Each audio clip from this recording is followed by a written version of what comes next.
नाथांची काठी आपल्या घरी कशी आली म्हणजे? प्रॉपर मध्ये सांगता येणार नाही, पण हे माझ्या पूर्वजांपासून होतं. बरं. ज्यावेळेस म्हणजे मी फक्त माझ्या वडिलांच्या गाण्याने ऐकलंय हम्म. की ज्यावेळेस ते लोक बसवायचे ना, त्यावेळेस काठी गावाकडून ते पाय पाय मळीला यायचे बरं. बैलगाडीमध्ये घेऊन. म्हणजे हे माझ्या पंजोबापासून चालू आलेलं आहे.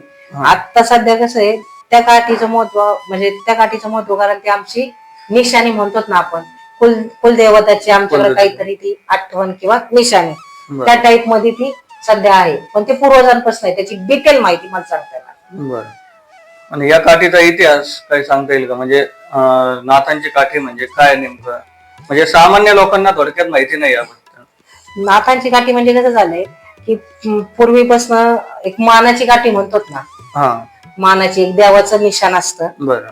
त्या टाईप मध्ये ते आमच्याकडे आहे पूर्वीपासून. हो. म्हणजे आता सध्या कसं झालंय की लोक होऊन घेतात, ही आमच्या पूर्वजांकडून आलेला आम्हाला हे येते खून आहे. तर ती मानाची काठी आमची, आणि ती दरवर्षी बसते. बरं. दरवर्षी काही लोकांचं काय होतं, ही मानाच्या काठ्या काही लोकांच्या शिवरात्रीच्या दिवशी बसल्या जातात. पण आमच्या आजोबा पंजोबापासून ती जी परंपरा आलेली आहे की शिवरात्रीच्या दुसऱ्या दिवशी तिला स्थापित केलं जातं. शिवरात्रीच्या दुसऱ्या दिवशी. हो, शिवरात्रीच्या दुसऱ्या दिवशी स्थापित केलं जातं आणि गुढीपाडव्याच्या दिवशी संध्याकाळी उतरवण्यात येईल.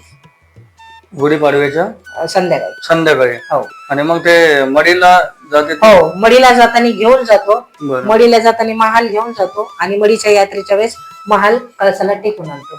ती गुरुंची भेट असते. बरं. ती भेटवण्यासाठी आपण ते महाल म्हणजे काठी ती घेऊन जातो. म्हणजे नाथांची काठी ही आपली कानिफनाथांचीच. हो, कानिफनाथांचीच काठी आहे आपल्याकडे. बरं. आपण यात्रेच्या दिवशी ती घेऊन जातो, बाबांना भेटून आणतो. बरं. भेटून आणल्यानंतर परत आणल्यानंतर ती काठी बसवली जाते आणि गुढीपाडव्याच्या दिवशी उतरली जाते. बरं.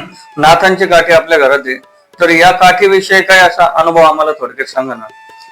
ज्यावेळेस काठी बसणार असते ना, त्यावेळेस जे वातावरण असतं की आता कान्होबा येणार, त्या दरम्यानच सवारी येते माझी. बरं. माझी सवारी म्हणजे वारं येतं.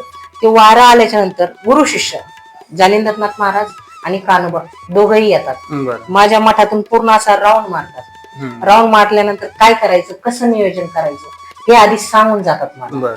आणि ते सांगून ज्यावेळेस माझं त्यांचं कन्व्हर्सेशन होतं, जे बोलणं कम्प्लीट होतं, त्यानंतर मी सवारीतच त्यांना गेटापर्यंत सोडायला जाते. हा सगळ्यात मोठा अनुभव माझा दरवर्षीचा आहे. म्हणजे संपूर्ण काठीचं नियोजन त्यांच्याकडेच असतं आणि ते पण गुरु शिष्य जोडीने येतात. बरं.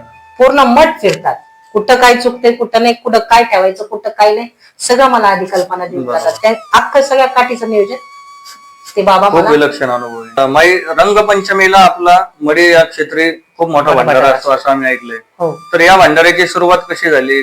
आपल्या काळात झाली का पूर्वजांपासून? नाही, ही सुरुवात माझ्या पूर्वजांपासून झाली. पूर्वज लोक पहिल्यापासून हा भंडारा करत आला. पण त्यावेळेस भंडाऱ्याची एक सिस्टीम होती, ती म्हणजे नॉनव्हेज वगैरे कापलं जायचं पूर्वी. त्यानंतर काही कालानंतर माझ्या पप्पांना ती पद्धत आवडली नाही. पप्पांचे मित्र म्हणायचे, तू इतकी मोठी यात्रा वगैरे करतो, हे असं बरं नाही वाटत, नाही का? पप्पा म्हणायचे, नाही, हे पूर्वीपासून आले.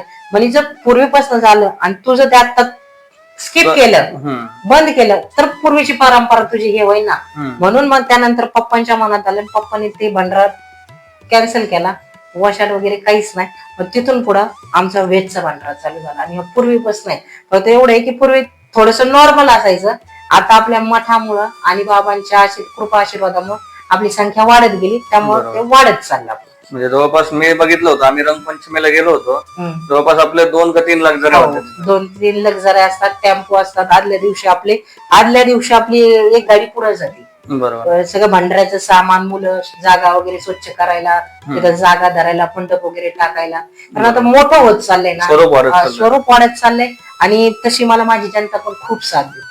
बरोबर. म्हणजे आपला माझा भक्त परिवार, परत आपल्या अहमदनगर जिल्ह्यातले काही प्रतिष्ठित लोक जे नाथ संप्रदायात आहेत, सगळ्यांचं मला खूप छान मार्गदर्शन आहे.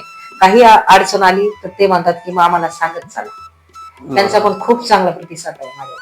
नाथ संप्रदायात एकमेकांना सांभाळून, एकमेकांना धरून.